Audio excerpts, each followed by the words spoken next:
అంబేద్కర్ కోనసీమ జిల్లాలో వృద్ధ గౌతమి తీరంలో కార్తీక దీపాల సందడి నెలకొంది. తెల్లవారుజామున నుంచి వృద్ధ గౌతమి గోదావరి నదిలో పుణ్య స్నానాలను ఆచరించి దీపాలను వదిలారు మహిళలు. పంచరక్ష స్మరణతో పరిసరాలు మారుమోగాయి.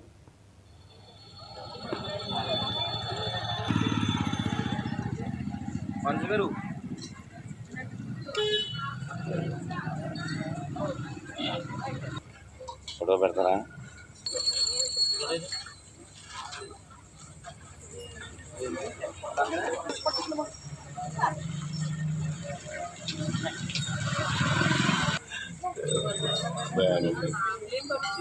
కార్తీక మాసం అంటే దీపావళి మరుసటి రోజుని తెల్లవారుజామున లేచి పాడ్యమి దీపం వెలిగించాలి. నేను చుక్క రాకుండా పాడ్యమి దీపం వెలిగించి అక్కడి నుంచి 4 వారాలు సోమవారం పూజ చేసుకొని ఈ నెల రోజులు దానాలు పూజలు అన్ని రకాలు చేసుకొని చాలా పుణ్యమైన రోజుని చేసుకోవాలి. ఆయన మంచి రోజు పర్వదినాలు.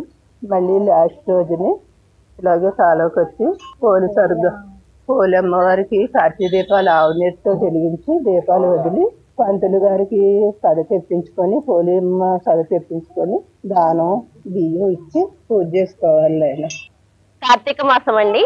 ఈ నెల రోజులు పూజ చేసుకొని పోలిపాడ్యం రోజు నది దీపాలు వదిలిచో అందరికి అష్టైశ్వర్యాలు కలుగుతాయని ఆడవారందరూ నది దీపాలు ఈ నెల రోజులు స్నానం చేసి నది దీపాలు వెలిగించి అష్టైశ్వర్యాలు కలుగుతాయని, స్త్రీలు సౌభాగ్యంగా ఉంటారని, పిల్ల పాపలు సంతోషంగా ఉంటారని, ఈ అష్టైశ్వర్యాలు కలిగేంత ఈ నెల రోజులు దీపం పెట్టిన వారికి అంతా మంచి జరుగుతుందని ఈ కార్తీక మాసం పోలిపాడ్యం రోజున ఈ చివరి రోజు చాలా బాగా చేస్తారు.